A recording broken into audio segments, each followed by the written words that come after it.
Merci beaucoup, cher ami. Je m'appelle Ibrahim Assar. Je suis enseignant-chercheur à l'Université Gaston Berger de Saint-Louis, docteur en sciences du langage et directeur adjoint de l'UFR-CRAC. Oui, nous venons de sortir d'une conférence dont le thème général est l'Afrique des indépendances à nos jours, bilan d'une évolution socioculturelle et éducative, et j'avais la lourde charge justement de dresser ce bilan-là, ce qui n'était pas du tout une chose facile parce que, comme je l'ai dit, pour parler de bilan, il faut d'abord qu'au départ on ait eu une feuille de route, une vision très claire avec une bonne appréciation de la demande sociale et de la demande politique. Or, les pays africains, nous le savons, tels qu'ils sont partis à l'indépendance, sont partis un peu dispersés, avec des objectifs différents, mais sans véritable calendrier, sans véritable feuille de route sur les destinations qu'il fallait atteindre sur le plan de l'évolution socioculturelle, mais également sur le plan éducatif. Et donc, dans ce contexte-là, il devient un peu difficile de dresser ce bilan-là. Nous avons tant bien que mal essayé, en rappelant un peu le contexte des indépendances, en prenant l'année 1960 comme année pivot, puisque même si les indépendances ont commencé à partir de 1957, c'est quand même en 1960 que la grande majorité des pays africains ont accédé à cette indépendance-là. Puis à partir de là, dispersés, nous avons vu un peu dans des pays, cités comme exemple, ce qui a pu être réalisé comme progrès dans le développement socio-culturel, mais également comme défis et enjeux posés au niveau de l'éducation pour aboutir finalement à la conclusion qu'il y a des efforts qui ont produit certains résultats, mais que ces résultats ne suffisent pas puisqu'ils ne sont pas ancrés autour de la pensée africaine qui doit pourtant modeler, générer tous les projets de développement posés et prendre en compte justement cette demande sociale que nous avons posée en prérequis au début de notre propos. Et qu'est-ce qu'on peut citer comme caractéristique, quelque chose de concret qui concrétise l'évolution de la socioculturelle qu'on parle de l'Afrique? Alors, oui, il y a une évolution puisque, comme je l'ai dit, à la date des indépendances, on avait surtout vu un repli identitaire des Africains pour un peu rejeter tout ce qui rappelait le passé douloureux de la colonisation. Et un peu plus tard, on était obligé de se rendre compte que ces projets individuels de développement ne pouvaient pas prospérer justement parce que le mot indépendance même était devenu obsolète et qu'on parlait désormais d'interdépendance où justement il faut valoriser les apports des autres dans la construction de son identité, dans sa propre pensée, etc. Et donc cette approche de l'identité comme étant à la croisée des chemins, des différents destins, justement a permis d'avoir un autre regard sur le monde qui ne peut être que bénéfique pour l'Afrique. Et que peut-on parler de l'évolution de ce socioculturel ici au Sénégal?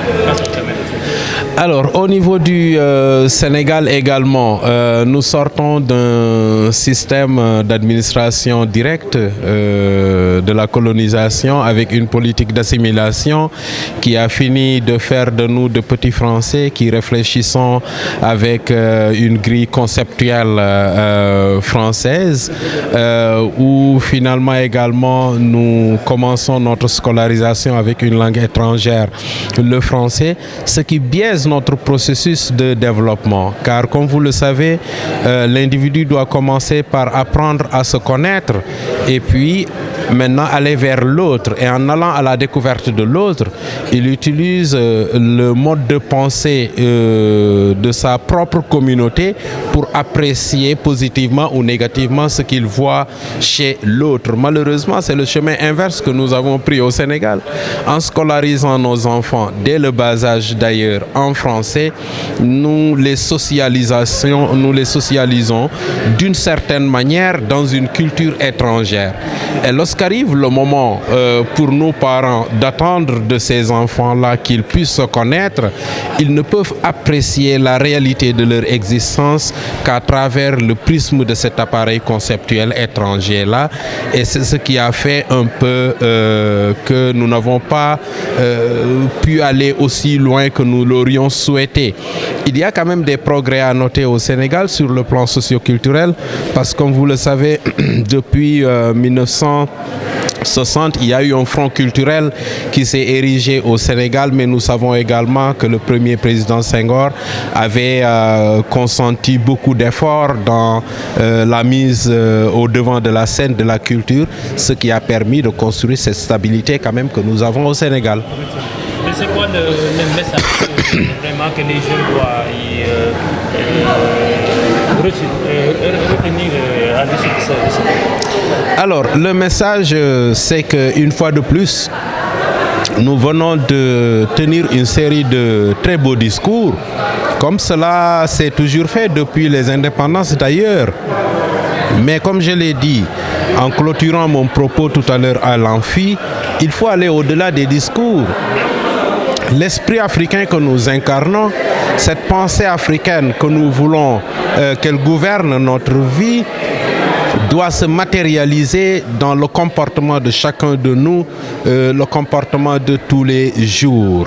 Et cela passe justement par nos petites relations, par l'orientation que nous donnons à notre vie, à nos projets professionnels, etc., etc.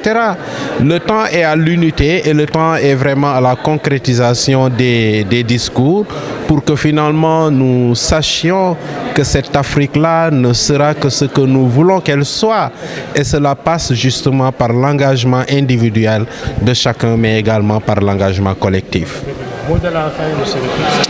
Remercier la coordination des étudiants étrangers de Saint-Louis, même si j'ai un tout petit peu écorché en me demandant un peu pourquoi étrangers pour des panafricanistes aguerris quand même, des citoyens de l'Afrique. Mais après, je me suis dit que cela se comprend, puisque s'identifier, c'est se positionner par rapport à l'autre, avec lui ou contre lui. Voilà, pour dire finalement qui nous sommes. Et donc cette coordination a su provoquer ce moment d'échange avec la communauté universitaire tenue à l'Amphi CRAC, un lieu hautement symbolique pour ce que CRAC constitue d'abord dans les programmes de formation de cette université, parce que CRAC est la matérialisation de ce souhait-là d'africaniser la formation. Et en organisant cette journée un peu, la coordination des étudiants étrangers participe à la concrétisation de ce projet CRAC. Merci beaucoup, professeur. Je vous remercie. Merci. Ok, moi c'est Wardougou Kele Sakin, le président de l'amicale des étudiants et élèves tchadiennes ici à Saint-Louis. Et je représente pour le moment toutes les autres communautés, disons les présidents des autres communautés dans cet entretien. Voilà. En tant que représentant des autres communautés, comment est-ce que vous appréciez l'initiative de la CEE? L'initiative de la communauté de la coordination des étudiants étrangers de Saint-Louis est une initiative à saluer, est une initiative ô combien louable, parce que c'est pour la première que quelque chose d'aussi surprenant, d'aussi impressionnant qui se passe ici à l'université Gaston Berger de Saint-Louis. Et la journée choisie, ce n'est pas une journée par hasard, c'était la journée de la célébration de la journée de l'Afrique. La journée de la célébration de l'Afrique, c'est une journée importante pour, n'est-ce pas, montrer aussi la lutte qu'ont menée le fondateur de l'Organisation de l'Unité africaine, ainsi devenue par la suite Union africaine. C'est une initiative hautement à saluer. Et selon vous, quel est le message que les jeunes doivent retenir à l'issue de cette rencontre? La jeunesse africaine, ce qu'elle doit retenir à l'issue de cette rencontre, c'est aussi simple. C'est tout simplement de prendre conscience des dangers ou bien de ce qui se passe en tout cas en Afrique, de prendre conscience, de prendre acte de tout ce qui se passe et de prendre les responsabilités devant l'histoire et devant le développement de leur continent. Donc ils doivent prendre conscience et développer leur pays et s'engager avec détermination, courage et bravoure comme l'ont fait tant d'autres leaders de l'Afrique pour, n'est-ce pas, aller à l'émergence que nous avons souhaité à plusieurs reprises. Le mot de la fin. Le mot de la fin, c'est juste vous remercier le président de la coordination des étudiants étrangers d'avoir pris cette initiative, ainsi de remercier aussi les présidents des autres communautés qui m'ont délégué pour les représenter ici. Et espérons que dans le jour à venir, tout ce qui a été dit dans cette conférence sera mis en œuvre, en tout cas mis en application par la jeunesse africaine. C'est ça en fait. Merci beaucoup. Merci beaucoup à vous. Merci. Bonjour, moi je suis Famara Diédhiou, docteur S-Lettres. Aujourd'hui je suis là pour, dans le cadre de la séance de présentation et de la conférence de nos amis et collègues étudiants étrangers ici à Saint-Louis, à l'Université Gaston Berger de Saint-Louis. Comment appréciez-vous l'initiative de la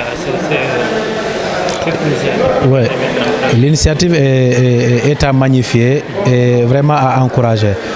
Parce qu'aujourd'hui, parler de l'unité africaine, des politiques africaines, cela doit vraiment être l'université doit être une vitrine pouvant permettre aux gouvernants de prendre des décisions.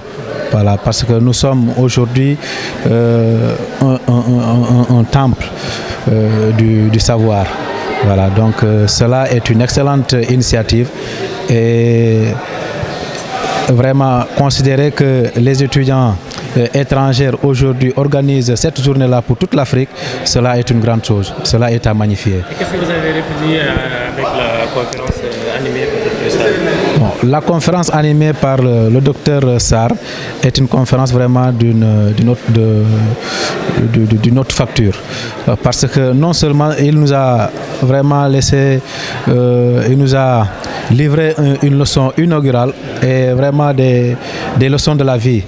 Et des leçons de la vie sur l'acceptation de l'autre, sur la tolérance. Parce qu'on ne peut pas construire une nation, on ne peut pas construire un continent sans pour autant que les gens vraiment ne fassent fi de leurs différences. Donc les différences pour le docteur Sarr ne sont que des valeurs.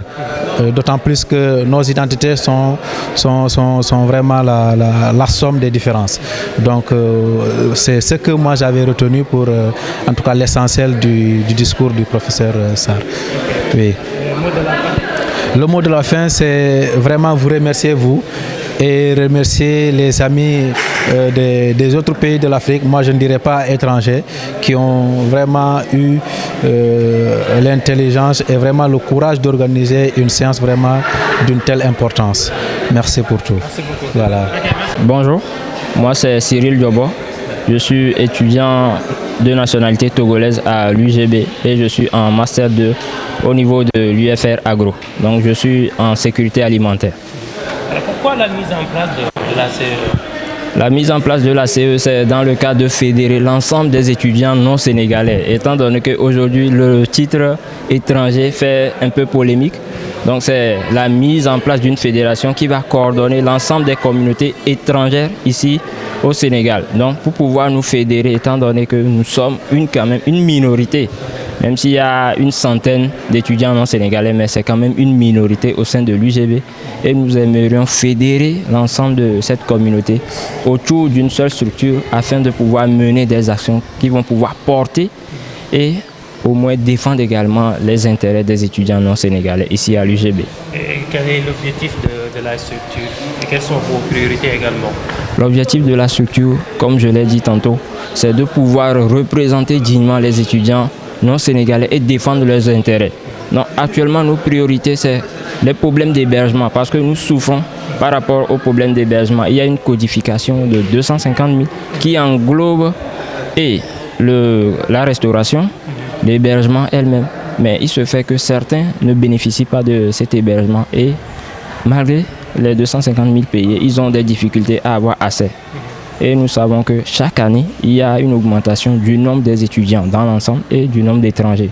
Ce qui fait qu'il y a une indisponibilité, une insuffisance de place pour l'hébergement. Donc, nous militons dans ce sens-là pour essayer de trouver à tout un chacun une place où quand il sait que après mes cours, j'ai quelque part où me reposer. Et de ne pas avoir encore ce stress de plus au niveau des UFR qui va pouvoir l'empêcher de suivre ses cours normalement. Et le second volet, c'est le volet pédagogique. Parce que nous aspirons au niveau de la CE à l'excellence. C'est l'excellence que nous visons parce que nous sommes dans un pays qui n'est pas le nôtre, certes. Comme on l'a dit aujourd'hui, l'Afrique, nous sommes tous unis dedans et on ne peut pas se sentir étranger, mais nous sommes dans un pays qui n'est pas le nôtre et nous devons faire plus d'efforts. Je peux dire même le double des locaux. Ce qu'ils font comme effort, nous devons produire le double pour pouvoir nous faire remarquer et accéder vraiment à un niveau d'excellence qui va permettre à ce que l'étudiant non sénégalais également soit reconnu. C'est quoi le message à l'endroit de tous les étudiants étrangers qui sont à l'UGB? Le message que je peux leur passer aujourd'hui, c'est vraiment de s'unir autour de cette structure qu'est la CE, qui va permettre vraiment de porter cette structure là-haut et que les autorités, bien sûr, ils savent qu'il y a une structure nommée la CE, mais ce sont les étudiants non sénégalais qui vont pouvoir se fédérer autour en participant aux activités de la CE et les autorités universitaires vont pouvoir se dire « Ah, il y a telle structure qui réunit les étrangers et vraiment les étrangers sont en nombre et ils font des activités qui intègrent non seulement eux-mêmes mais également les étudiants sénégalais et nous aspirons à cette unité vraiment autour et de la CE et de l'ensemble de la communauté estudiantine. » Le mot de la fin, Président? Le mot de la fin, je remercie tous les organisateurs, surtout les autorités universitaires qui nous ont vraiment aidés dans la réalisation de cet événement. Parce que vous savez, si on devait faire ces événements-là, peut-être en dehors de l'UGB, ça nous reviendra très cher et nous n'avons pas de fonds propres. Donc nous nous basons sur des petites contributions et autres pour pouvoir réaliser ces événements. Et grâce à la mise en place de cet amphi, et du matériel logistique, nous avons pu réaliser cette activité.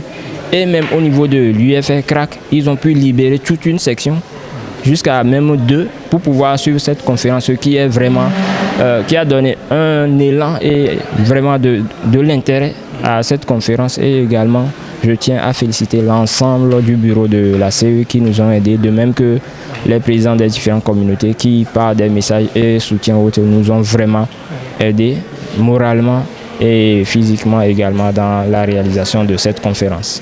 Merci beaucoup, Président. Merci beaucoup, je vous en prie. Oui, bonjour à toutes et à tous. Moi, je m'appelle Anouar Mahmoud Nour, étudiant en 3e année de droit, option droit public à l'UFR des sciences juridiques et politiques. Et par ailleurs, donc, le délégué de la section droit public de l'UFR des sciences juridiques et politiques et aussi le maître de cérémonie donc, de la conférence d'aujourd'hui qui s'est déroulée donc, sur le thème de l'Afrique et de l'éducation d'une manière générale. Maître de cérémonie, avant d'introduire à la cérémonie, comment est-ce que vous avez apprécié cette initiative? Bon, cette initiative, d'abord, elle a été prise par la commission culturelle et sportive de la coordination des étudiants étrangers de l'Université Gaston Berger de Saint-Louis. Moi qui vous parle ici, moi je suis l'ancien président de la commission des finances de la coordination des étudiants étrangers.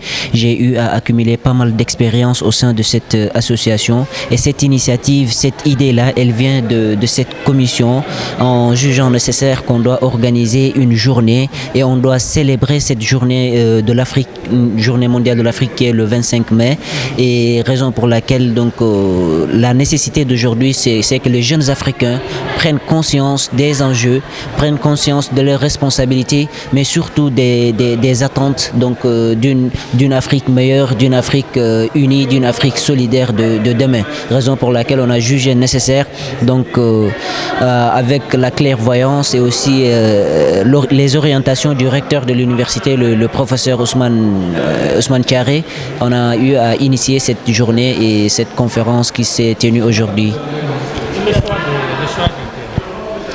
Le choix du thème, d'une manière générale, c'est que si on veut aujourd'hui changer les mentalités en Afrique, Si on pense qu'en Afrique, les jeunes doivent prendre conscience, parce qu'Aimé Césaire disait qu'une civilisation qui s'avère incapable de résoudre les problèmes que suscite son fonctionnement est une civilisation décadente. Pour maintenant résoudre les problèmes qui sévissent en Afrique, surtout sur le plan civilisationnel de l'Afrique, il faut passer par les moyens de l'éducation. Raison pour laquelle on a choisi un thème bien précis sur l'éducation, surtout de l'indépendance jusqu'à nos jours. Et quel commentaire faites-vous sur l'évolution socio-culturelle et éducative ici au Sénégal? Bon, si je fais quelques commentaires, c'est qu'aujourd'hui au Sénégal, on constate une évolution bien évidemment socio-culturelle et éducative au Sénégal. Moi qui vous parle ici, je suis de nationalité sénégalaise, de nationalité tchadienne, je voulais dire, même si je me sens parfaitement sénégalais, mais j'ai fait des milliers de kilomètres. J'ai traversé des dizaines de pays pour venir étudier ici au Sénégal et je n'ai pas regretté parce que ici au Sénégal, l'enseignement, malgré quelques difficultés qu'il faut noter, malgré les améliorations qu'il faut faire, l'enseignement est de qualité. Et l'éducation, surtout de base jusqu'à l'université, au Sénégal, le niveau est quand même stable et bien. Raison pour laquelle nous avons quitté nos pays pour venir ici, pour continuer, poursuivre nos études avec l'enseignement supérieur au Sénégal. Quel est le message que les jeunes doivent retenir à l'issue de cette Les messages que les jeunes doivent retenir après cette rencontre, c'est que je m'aligne dans cette lignée de Frantz Fanon qui disait dans son ouvrage intitulé Les damnés de la terre, chaque génération dans une relative opacité doit découvrir sa mission, la remplir ou la trahir. Tout jeune Africain aujourd'hui de nos jours doit savoir qu'il a une responsabilité, qu'il a une mission à accomplir et que nous ne devons pas nous dérouter de cette mission. Si nous voulons aujourd'hui une Afrique unie, si nous voulons une Afrique solidaire, épanouie, unis, développés. Il faut que les jeunes Africains prennent les responsabilités. Il faut s'armer des sciences jusqu'aux dents pour espérer demain une Afrique meilleure. Mot de la fin, je vous remercie à vous tous ici présents et à toutes les personnes qui nous ont vraiment aidés pour la réalisation de cette activité. Et c'était un échange qui a été vraiment un échange très fructueux au niveau africain. Merci à vous tous. Merci beaucoup. Merci. Je suis doctorante à l'UFR LHH en géographie et je suis également la présidente de la commission chargée de l'action extérieure de la CEE. Pouvez-vous revenir un peu sur les objectifs de la CEE? Les objectifs de la CEE, c'est de défendre les intérêts matériels et moraux de ses membres, mais aussi de représenter dignement la communauté étrangère au sein de l'université Gaston Berger. Et elle organise aussi des activités socio-culturelles et pédagogiques en seul ou en partenariat pour le bien-être institutionnel, éducatif et sportif et propose des formations, des panels, des webinaires pour accompagner les étudiants dans leur cursus universitaire. Pourquoi le choix du thème? On a l'habitude de dire que la CEE, c'est l'Afrique en miniature. Donc, quelle autre occasion que la journée de l'Afrique pour nous retrouver tous sous une seule couleur et fêter l'Afrique, tisser des liens et aussi créer un réseautage et trouver aussi de nouveaux partenariats, de nouveaux liens, de nouveaux projets pour encore renforcer les liens entre les membres de la CEE, les pays, les Sénégalais, les Maliens, les Tchadiens, parce qu'on est tous un seul peuple. J'ai l'habitude de le dire, c'est les Occidentaux qui ont séparé les Africains. Le Sénégal, le Mali, c'est la même chose, le Guinée, toute l'Afrique, c'est un seul peuple. Donc cette journée est très importante pour nous parce que ça nous permet d'oublier les frontières qui ont été imposées par les Occidentaux et nous retrouver dans la sérénité, la fraternité et communier cette journée qui a été mis en place comme symbole de l'indépendance et de l'Union africaine par nos aïeux. Le mot de la fin, c'est que nous sommes très heureux de voir que les étudiants, les PS, les personnels chercheurs enseignants, les PATS ont accueilli et apprécié, notamment le directeur de l'UFR CRAC, son adjoint également, M. Ibrahim Assar, le recteur ainsi que le corps professoral, les étudiants, tout le monde a accueilli à grand ouvert le projet de la célébration de la journée africaine et nous ont même incité à continuer dans l'avenir pour qu'on puisse être un modèle pour toutes les universités africaines, qu'on commence à fêter et à valoriser notre culture par nous-mêmes et c'est comme ça qu'on pourrait inciter les autres à faire la même chose. Et sur ce, merci.